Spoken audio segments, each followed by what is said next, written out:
All right, all right. Good evening, everyone. And hello to the folks who will be watching the replay. Thank you so much for joining us on this live session today. Typically, I do my sessions on Monday evenings, but I have a special treat for you all this week. I have a special guest every day this week. And today we have Dr. LaShawn Stitt, whose expertise is in social justice work and education. And I can't wait to get started with her and dig into some of her knowledge and expertise. So, welcome, everyone. My name is Dr. Demia. And as you know, I am an urban education specialist, coach, and consultant. And I am so glad to have you all joining in with us today or watching the replay. If you have any thoughts, comments, suggestions, drop it in the comments. We'd love to hear it.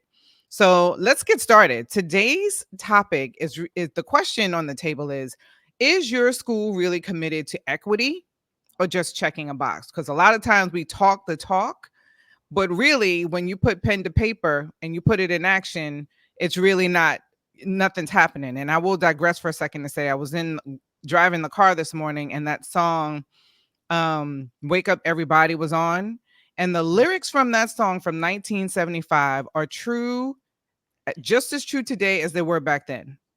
So this is the question, like, are we just checking a box or are we really committed to making the changes that are needed in our public school system? So welcome. If you're ready to dive into social equity and leadership, get comfortable, y'all, because I have a special guest today. Okay. Dr. LaShawn. Well, how would you like us to call you, Dr. Stitt or Dr. LaShawn? Which one is it? You know what? First of It don't all, matter. I'm sitting up here saying I just had that on my playlist when I was walking. Today's Tuesday, Sunday morning, it was on my playlist. So we're already in On our the same energy mode. page. We're there. Um, Absolutely. and as far as listen, it's so crazy, Dr. Demir. I have been in my New York spaces. I'm Dr. L, and in my Maryland spaces, I'm Dr. Stid. It just It depends. doesn't matter. It doesn't matter. It As doesn't long matter. as they address you like a queen. Yes, ma'am, because I've I had know some that's right. spaces, you know how that goes, and I had to let people know, "Hey, now, no, I'm not just this Absolutely, today." absolutely. Yes, yes. All right, Yes, y'all. So she's a powerhouse in supporting leaders are who are passionate about making social equity a reality in schools. Okay, so Dr. Stitt, let's jump right in. okay, Okay, can okay, you start by introducing your business and how you help leaders build systems that support social equity in education? okay, and this is a challenging question for me because I never ever know how to have a straightforward response. It's like the same question that's asked when you were in a space. So tell us a little bit about yourself. It's Yeah. like, so I mean, I'm gonna, keep it as straightforward as I possibly can. I've been spending some time really rebranding myself, my business. I've been in the educational consulting realm for about 8 years. Offering my expertise in everything from curriculum development, teacher development, leadership development, um, business coaching because I had a contract with the organization that was specifically working with new school founders and Okay. in that space, Mm-hmm. and it's to building culture in schools. It's really hard to kind of like fine tune Narrow it. it. Mm-hmm. Yeah, and so I've been in those spaces. I'm a presenter. I've been a guest speaker, moderator. All these different things in various conferences, but it's always focused on urban education, children of color, communities of color. Right. Whatever it is, that's always the fine line. And so a few years back I had started my first organization. It was Women of the World. And that's when I was working in Baltimore City. That's when we met. That's right. And it was my introduction to being an entrepreneur. And it was my introduction to like really finding out the inner workings of an organization that is community based. Right. And the organization was really for young women and helping them kind of like navigate their way through elementary, middle school, young womanhood. And Mhm. because I knew that was a piece that was missing. And I'm sure because you were in Baltimore City and those other educators that are in urban spaces, I think we kind of have the same language. We know the same thing. pieces Right. missing. And so I Mhm. was like, I think it's important for me to set up a space for young women to learn how to not only deal with, the ins and outs of school, but also how to interact with each other, how to have healthy relationships, Yeah. how Yeah. to live and eat healthy, and then as well as explore their identity. And that stemmed from my experience at the school that I helped found in the Bronx back in Right. 2004, 2004. Okay. Okay. And then I kind of took, Women of the World, and I Yeah. revised it a little bit and built it into Educate the World. And so Educate Nice. the World, that's when I cast the net a little further. I was focusing on parents. I was focusing on, communities and community stakeholders. That was also during the time of the pandemic. Right. So that was a pivot moment for me too. How do I Mhm. reach communities? And I started building that virtual space. So, you know, all of those stepping stones, I guess you could say, kind of led me to where I am now, where I'm receiving more invitations to collaborate. People want me to Nice. come into spaces. Thank you. And they want me to come into spaces and speak on social justice in the classroom, in schools. How do you build safe spaces? How do you create safe Yes. spaces, not just for students and not just for teachers? I'm a parent. Thank God, my last one, I'm just gonna put this out there. I have a senior. So I'm still a parent, and I'm still Right. out there in spaces where I don't feel welcome. I don't feel like this is a space where if I don't feel welcome, how is my child gonna feel welcome? So, Yeah. still being in those positions where I'm able to use my voice, speak to the school board, speak to other community elected officials.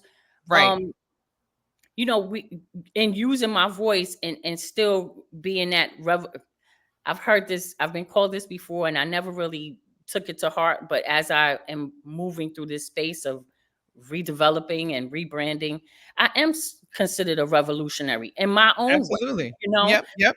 and I'm also, and I know this is not always a comfortable thing to say, but I'm a light seeker. I'm trying to live positively. I'm trying to make Mhm. a change, but while I'm doing this, I want to still exude this positive energy to the people that I'm working with, that I'm Yeah. coaching, Yeah. And and that makes sense, right? it's Like necessary right now. it is necessary. I want to pin that because when you said that you are a light seeker, um, like that is something that when you said it, it sounded like that's a value of yours, right? Like living in this space where you are, seeking things that are positive and good, and like how can we make change, like radical change right now? Like what are the things that we can do? And you seem to be from a place where you have worked with students, you've worked with leaders, you've worked with people, like all different types of people. And as a parent yourself, you see the different perspectives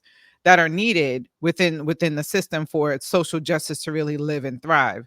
And so I guess my spin of question to that, to your comment about being light, like having light, Hmm. is that's a value. How do you ensure that that value is lived through your actions? Because in my book I talk about that gap, right, where how you living in your values and your actions, and if there's a misalignment, that's the gap, and when people operate in that, that's when they get burnt out, right?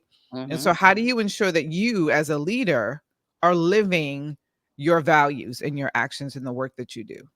I think the key for me is my children.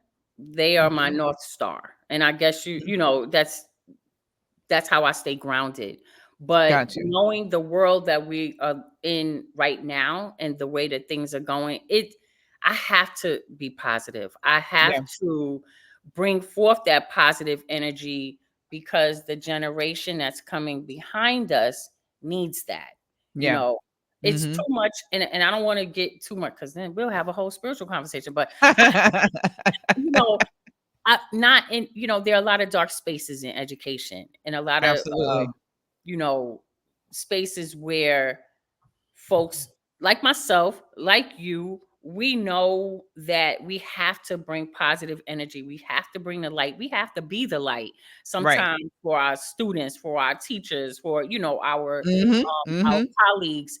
We have to do that because oftentimes we are the only light that they see, right? Yeah. The Yep. only light that they may have. And so keeping that in mind as a mother, as an educator, as a spiritual being on this earth, I know that that's what I'm supposed to do. And Right. so Right. that's what keeps me grounded.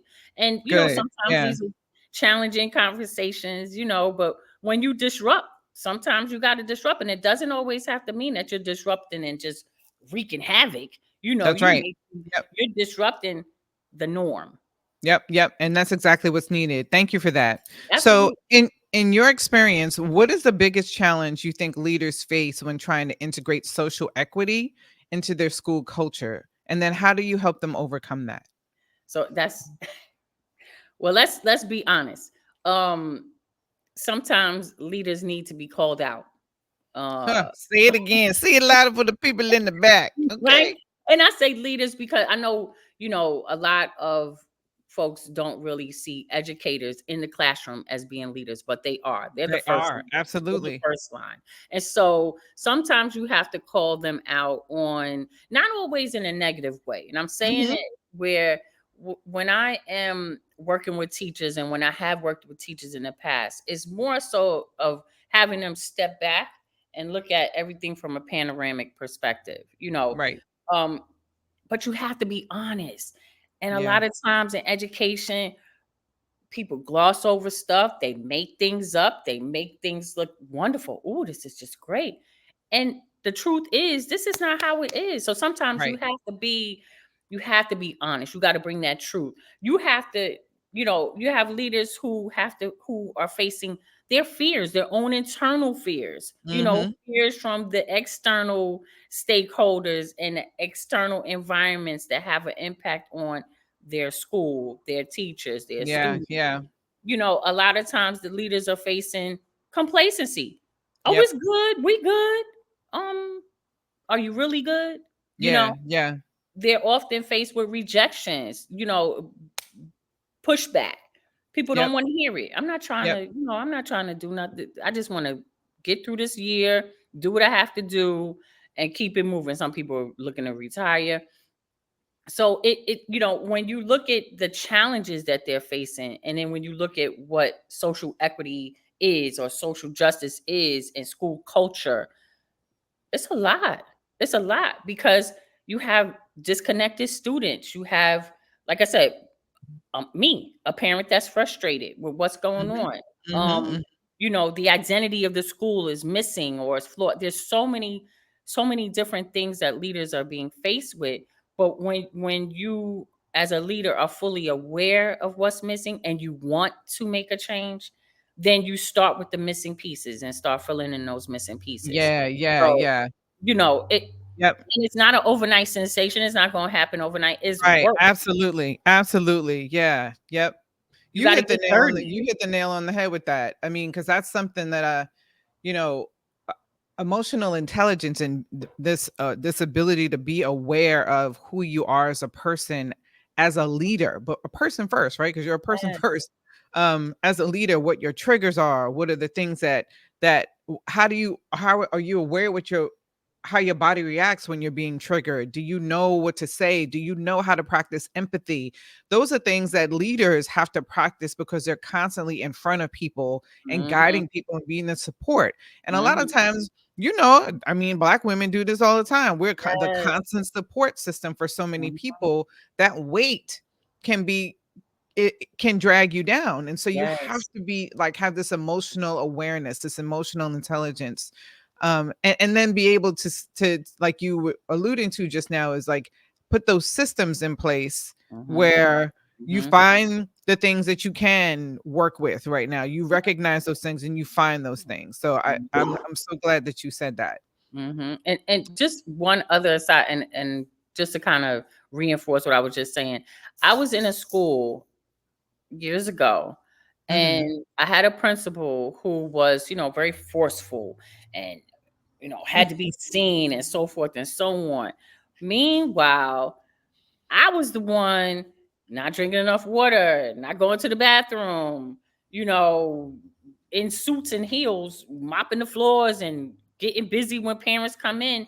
And Right. coming finds out he was taking naps in his office. And I was like, this is why people don't respect you. Right.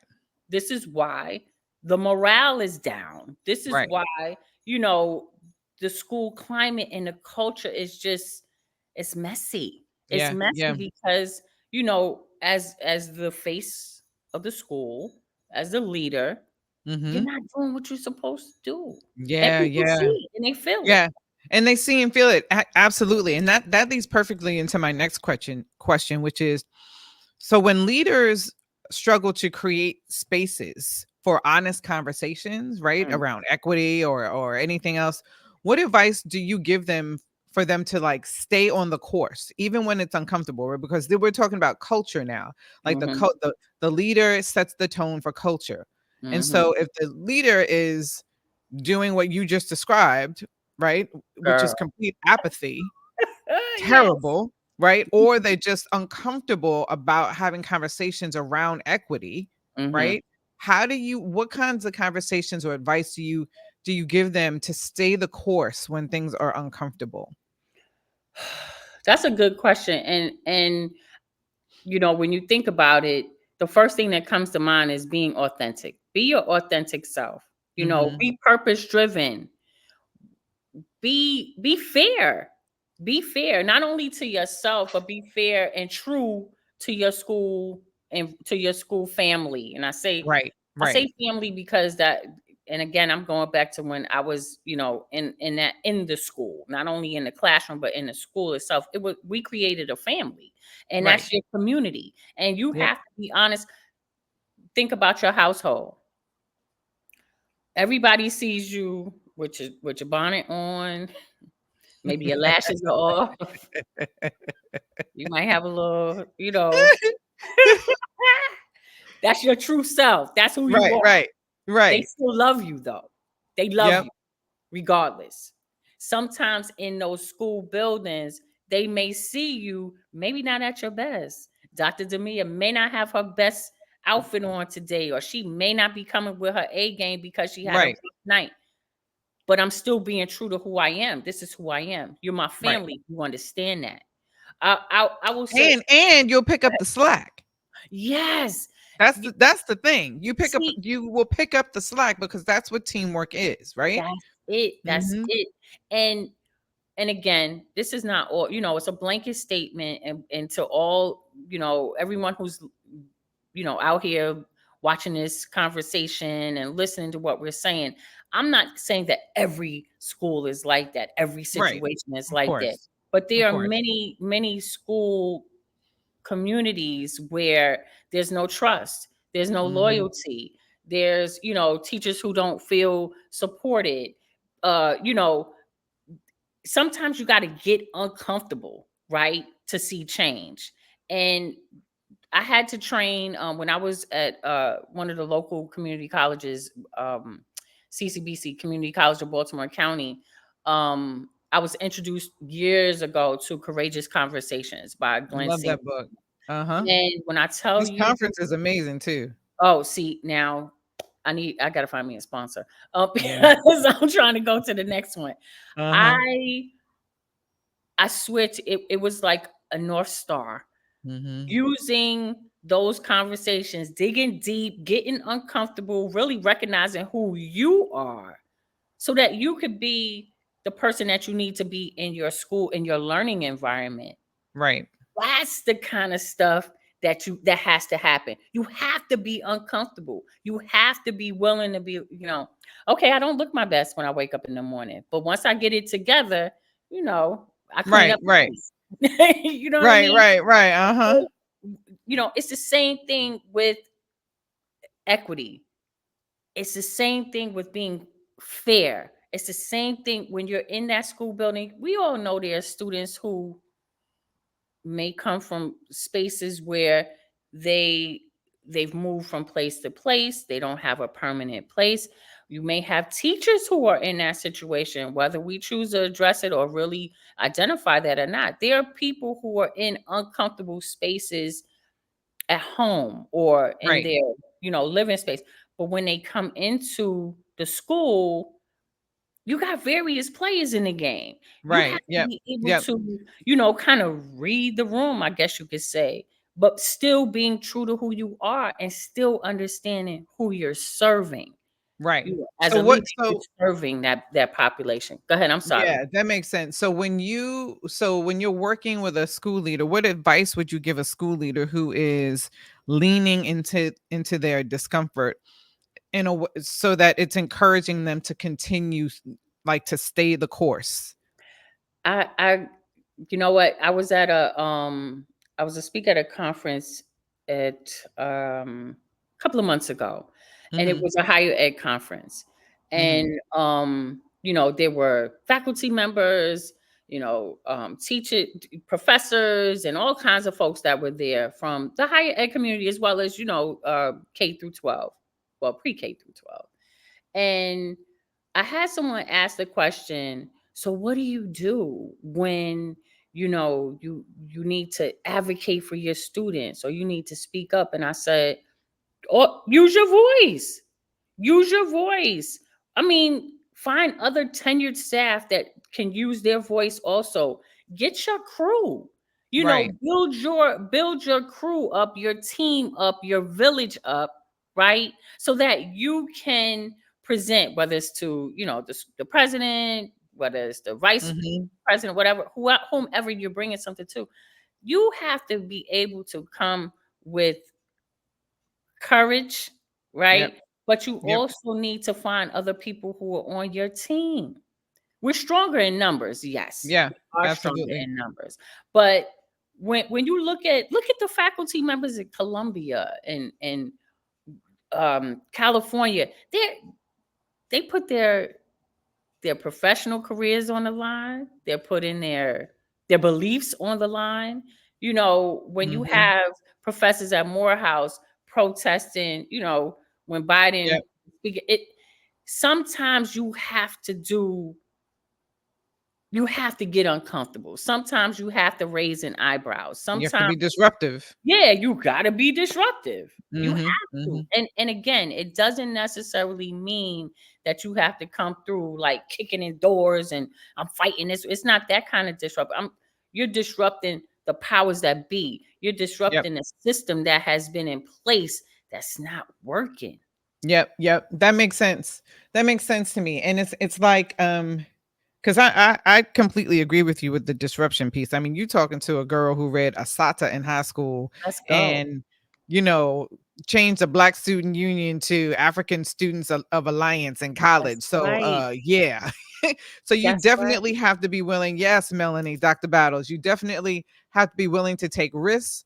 There are, however, some people who are, and I believe people have their roles, like you Mhm, have the ones who will take the risk, you have the ones who are behind the scenes and will do X, Y, and Z. As a mhm. leader, what do you suggest, like, for any leaders that are listening right now, what would you suggest to them if they are, the type of person who prefers to just do the quiet work in the back? Like, because I hear you saying a lot of, like, use your voice, but if people have been trained to do that, right, there has to be a structure to it, Mhm, mhm, right? Because mhm. you can use your voice and then not know what the end result is, right? Like, so for Right. example, I'll give you an example, and this has a little off a little bit, but my mom was mad at her management company because the manager said something to her in a way that wasn't she didn't like. And so Mhm, she said to me, I want to go talk to the manager and blah, blah, blah, blah. I'm like, sure, Ma, let's have a conversation and see what's going on. So then when I got with my mom, I said, listen, what is the outcome? What do you want to happen mhm, from this mhm, meeting? mhm, And she mhm, said, I don't know. And I was like, well, we can't, it won't be effective. We can do it, but it wouldn't be mhm. effective to go in there and sit down and have a conversation with the manager when you don't have a result, like a thing Right, that you want to, like an outcome. right. And so I'm saying that to say, like, disruption is definitely necessary. And there also needs to be an outcome. right? Mhm. Like, what do you Mhm. want to happen because of this disruption? And then you start to map what that looks like. Right. So when I start the disruption, these are the things that could potentially happen. Option one or option two. If option one happens, then what am I going to do? If Right. option two happens, then what am I going to do? Right. So it has to be a process. And I talk about this in my book about process power as the Mhm. second step after Mhm. minding the gap is you have to know the process. You put a process in place so that you can get to that desired outcome, right? Because Right. being disruptive is great. That's what Right. we need. But Right. what does it look like? What is the outcome? Right. So, what would you tell a leader about the idea of being disruptive and the steps to take to do that? Right. Like that whole process. What would you share with a leader right now? So, game plan. Number 1, what you know, we talked about this previously, but identifying what your, I guess, your weaknesses are, or identify where your gaps are. If it's in Dr. Demia's class, then maybe we need to focus on Dr. Demia's class. If it's a grade level issue, if it's, you know, first identifying what it is or where the area you want to focus on, where it is. Mhm. You know, Mhm. if Mhm. it's Dr. Demia's class, and I'm just using it as an example, Uh-huh. but okay, we know that her students are not scoring very well. You know, I'm not a fan of data. I say that all the time. Numbers is not my thing. I am more of a qualitative person as opposed to quantitative. And I say that because, you know, I know Jay said men lie, women lie, but numbers don't. But I disagree because at times the numbers are skewed. But that's my opinion. That's That's interpretation. Yes, for right. sure. Absolutely. Mhm. But when you're looking at, like, how do you measure success? What does success look like in Dr. Demia's class? What does success look like in school XYZ? And again, you know, bringing it to each individual leader. One leader may have a whole school-wide issue. One leader may have a, you know, it's just maybe a couple of classes or whatever the case may be. Maybe it's an issue with the curriculum that is being, you know, that the district is saying you have to use this curriculum. How Right. do you get around that? And so I've been in that position one too many times. Um, and again, you know, it's we have to look at our family and see what Yep. works for our family. And so Yeah. maybe, you know, chapters 3, 4, and 5, excuse the fire trucks in the back, is and Uh-huh. chapters 3, 4, and 5, or units 3, 4, and 5 are not working for us. So Right. I have to find another way as a classroom teacher, as a grade level administrator, as a, you know, the school wide. I have to find a way to still make sure that this content is covered. The curriculum may not be covered in its entirety, but I have to find a way to do that. So again, it depends. You know, it could be one issue that we need to focus on, or it could be a couple of issues. But once Right. we identify what they are and we're able to say, okay, so the gap is here, or with the students here, then we can look at, you know, measures, different tools to Yeah, use. I was just about to say, Doc, you talking about quantitative data too right now, I okay? Because know, you and need you I need both of them I for know, that to be successful. I So know, even though you say you don't like it, Imma push you because you know I'm the data I person. I know. love me And some data. listen, I'm gonna tell you this because my mother, she was a math teacher, so you already know. I'm just gonna leave that right there. So All right, so I believe in the power of numbers, and yes. but we do know, especially now, and I'll put some of these schools on blast. You know, Stuyvesant and all those specialized high schools where Mhm. students' scores were really great, but these were teachers behind it. So what are we really measuring? Like, is the student really prepared to go on to college and so forth and so on? Or are we doing that just to make ourselves look good? Listen, I was in college bound classes and had to go to remedial classes in college, so I know Hello, exactly what you're talking about. come on now. Okay. So let me ask you So this I hope question. you know, we had a lot of conversation around that, and I just want to make sure I answered your question. Yes, yes, you did. Okay.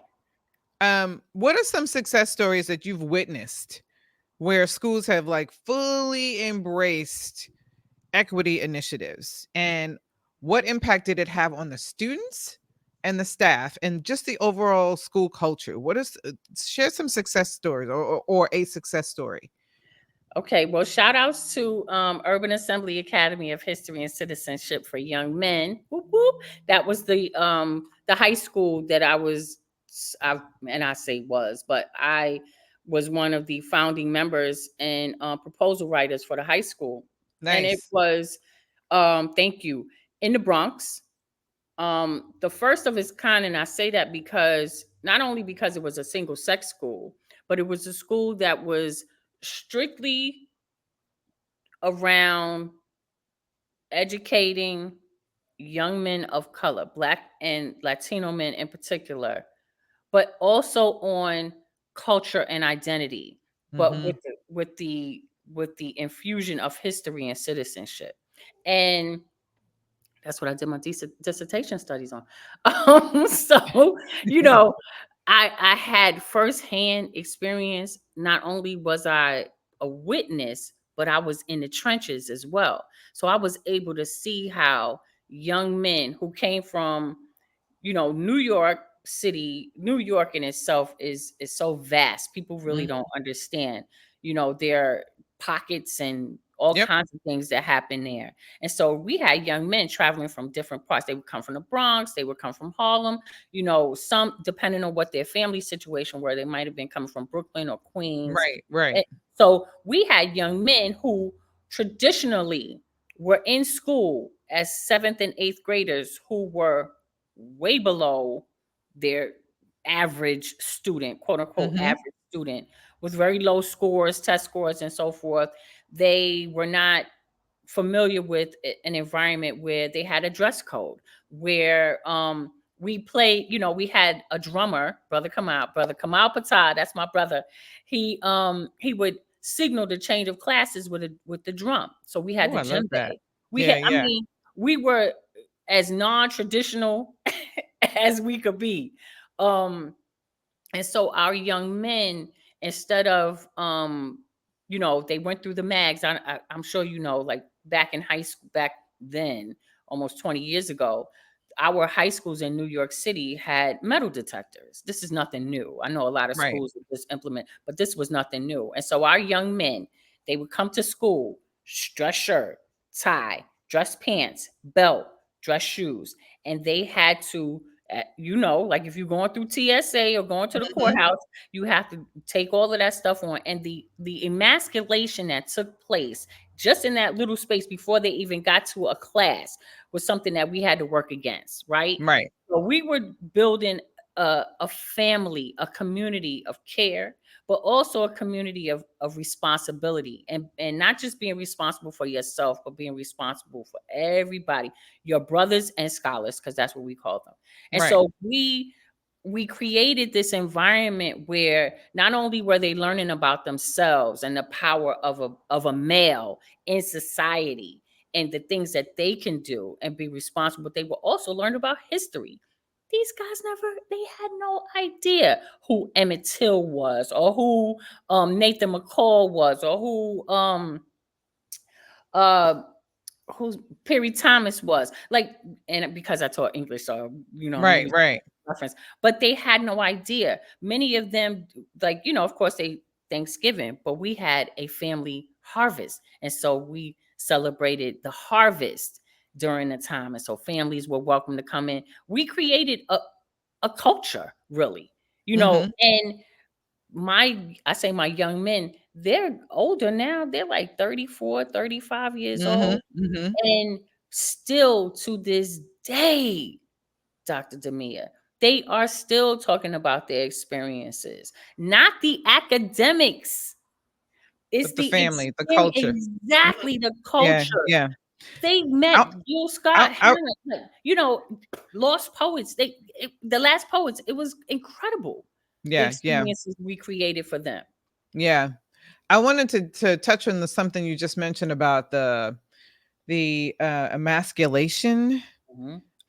and how like that seems like that could have been that is a good place for, like, to raise this point about equity and not feeling like, because walking through detectors and things of that nature is like walking through, like similar to a prison system, and Yes, and ma'am. we're talking about Black men, right? So Mhm. Mhm. I know that there are things that need to be put in place, and it's kind of like a double-headed coin, because while you understand Mhm. that safety is a priority, it is Mhm. also like, but damn, Mhm. why do our men need to go through that to Hello. go to school? And Exactly. so I'm hoping that we can change that as a system. And the what you just described in terms of building culture and responsibility, I think is one of the ways that we can do that. For sure, that For we can sure. build that trust and safety and responsibility in our scholars and the Mhm. adults. So I Mhm. appreciate you And sharing that. pride, and a sense of pride. Mhm, You mhm. know, when you're proud of who you, the way that you look and you smell good, and even though we were all male, we were in, New York had small schools, so we were in buildings where there were other schools, and so there were girls there and so forth, but they weren't Right, in the classes. So of course, hey, you look good. Guys want to hear that. right, of course. We Girls all wanna hear do, that, honey. you know what I mean? You wanna hear it. Yeah, So they were in a space where they looked good, and then we were creating that space where they felt good, you right, know? yep. Mhm. And have being a mother of 2 sons, I guess it really is critical to me in the way that, you know, I care for my young warriors. I call my young men my young warriors, because it's an ugly world out there. It's It is. ugly. And if Yeah, we yeah, don't give them something, some sense of pride, some sense of, civic responsibility, or some sense of historical relevance and part of their culture, then what are we doing? yeah, And yeah, and that's just one, that's one space. You can see success stories in so many places, yeah, whether it's a school that's dedicated strictly, a single sex school, or whether it's a school for law and government, whatever the case may be, yep, yep, creating these environments that are safe, that are culturally based, and that it's not just about, forgive me, it's not just about the numbers, yeah, right?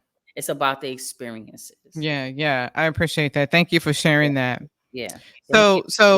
So we're gonna close up. Tell the people how I was running my they can mouth. I'm sorry. no, no, girl, that's fine. Tell the people how they can contact you. If they have any questions, share that information with the good folks. So, as I said, I've been rebranding, and because I Mhm. call myself, I don't know, I had a vision, as we all, have these moments, and I was trying to figure out, like, how do I see myself? How do others see me? And I just kept Right. going.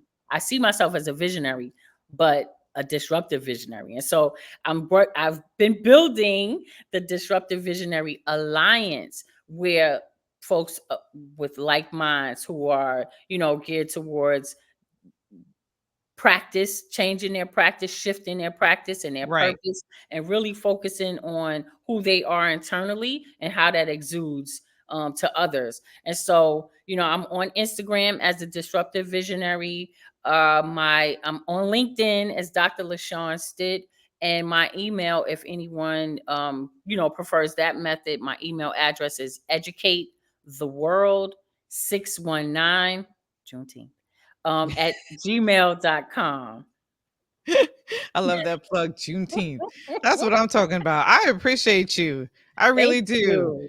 I do. I Thank do. you. This conversation, and I love your passion for this work. And we definitely need to partner up on some future things. Yes. So, all And right, thank you courageous for, school for ladies. putting me in this space. I Oh, want to thank you. And I know that sometimes you're doing work, and I'm just going to take 1 minute to give you your flowers. A lot of times, and I told you this earlier, I see you working, and sometimes you need a breakthrough.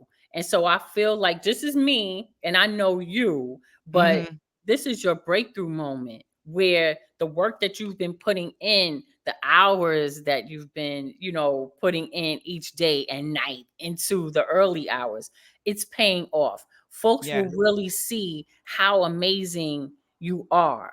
And yeah. and I so I'm appreciate I'm that. I'm putting that out there for you, sis. Thank Oh, you so thank you so much. much, Doc.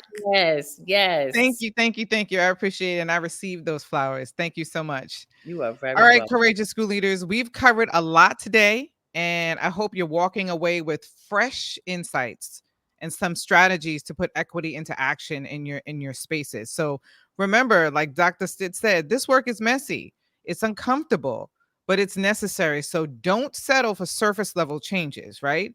Dig Mhm. deep, Dig deep. ask the hard questions, and stay committed to creating a school culture where every scholar, even the adults, can thrive in your building. Okay. So keep challenging the status quo. We're not doing that. We challenging the status quo because listen to that song, Wake Up Everybody, 1975, still Yeah. true today. So we have to challenge that status quo.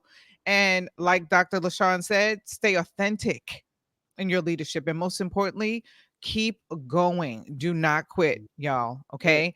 I That's will right. see you tomorrow with my third guest. I'm so excited for that too. But I also thank Dr. LaShawn Stitt for her expertise and the passionate conversation today. And if you're watching the replay, hit us up in the comments and let us know your thoughts. Okay. And I'll see you tomorrow. Dr. Yes. Stitt, stay on. Okay. Okay.